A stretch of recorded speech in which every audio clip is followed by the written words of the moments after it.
Dear one and only, when struggling. Welcome to At the Library with Tim Einenkel. I'm here with Devon Glover from the Sonnet Man project. When in disgrace with fortune and men's eyes, I all alone be weak, my outcast state, and trouble death heaven with my Devon, welcome to And You Don't Stop Radio. Thank you. Thanks for having me, my man. Thanks for having me. All right, so for the people that don't know, what is the Sonnet Man project?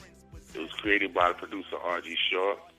He had this idea of mixing Shakespeare with music for about 15 to 20 years. He's been shopping the idea around, and by fate, he met one of my friends at a seminar. At the time, I was working with vocabulary, that's teaching students through hip hop, and my friend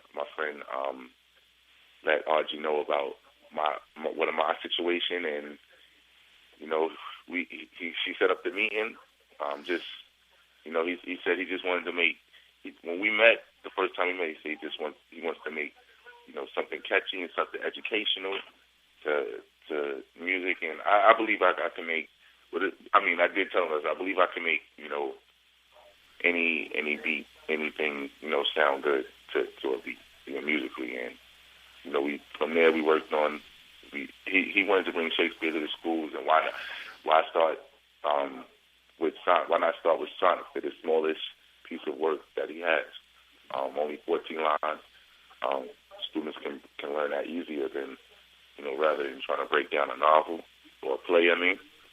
So we was on the studio for all of 2010, just perfecting the first CD and learning about Shakespeare. I walk around with the 900-page book.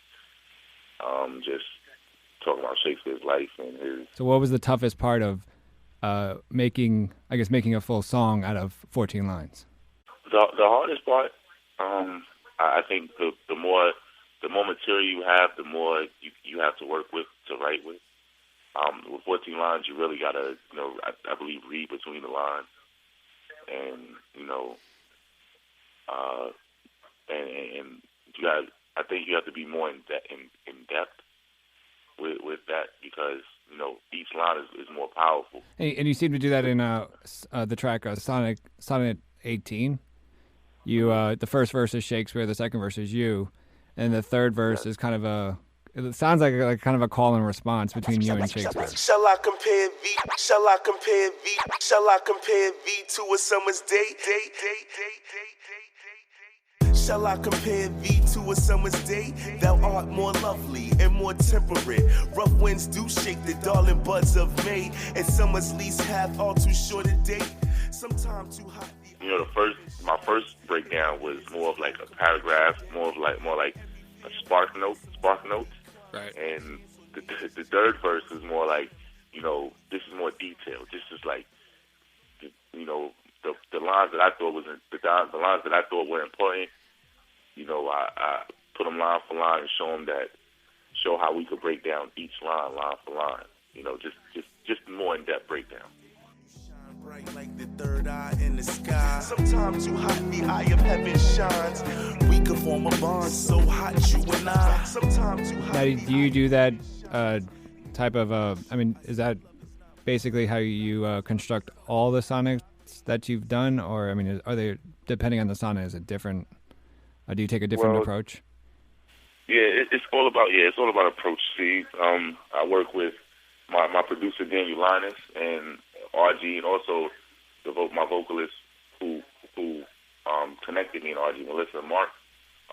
We sit in the studio, and in terms of order and melody, it's a collective idea with how we do it. Sonnet 18 just happened to be my idea, where I just thought it would be a nice way to, mix it in, because we use the DJs. We had a DJ scratch this in, and we wanted to make it more hip hop. So, that was the feel. So that was the first sonnet that we recorded, and we wanted to make it hip hop. So we figured we wanted to do a call and response is actually with a DJ. But then there are other songs where we use like where we use different type of literary terms. Like for instance, I have a song about my mistress. My mistress, eyes are nothing like the sun. Coral is far more red than her lips red. If snow be white, why then her breasts are done? If hairs be wires, black wires grow on her head. I have seen roses damaged red and white, but no such roses see I in her cheeks. And in some perfume. Right. So after we did the Shakespeare verse, the first verse was Shakespeare's verse. The second verse was my spark notes, my breakdown. And the third verse, I broke it down again, but I did it in a fun way, where I used alliteration. I put mistress. I used a lot of words that began with MIS. Mm-hmm. You know, just to have fun with words, just to show children, you know, a different way you can interpret Shakespeare. When someone comes to the Sonnet Man performance, what will the audience experience? What will they hear? What will they see? Well, for a Sonnet Man performance, you get a little. First and foremost is educational, you know, because you're gonna learn Shakespeare, and then you get a couple personal songs, you know, just about, you know, my story, Devon Glover's story, and you know, just how it intertwines with Shakespeare. How. What's your favorite sonnet? What's your favorite sonnet that you've done so far? My favorite sonnet is 113. You know, the old poets back in the day, they used to have disses for each other. So I can't think of the poet's name right now, but he has a poem about how beautiful and how perfect his mistress is, or how beautiful and perfect his wife is, and how he can't live without it because, you know, she doesn't have a flaw. So Shakespeare's 130 is a parody, you know, basically dissing this poet. He's mentioning all in 130. Shakespeare's mentioning all the flaws about his mistress, but he said he still loves her. You know, even it's the flaws that make her perfect. Basically, what he's trying to say, and you know, it was fascinating because you know, in the 1600s, you know, they were dissing each other through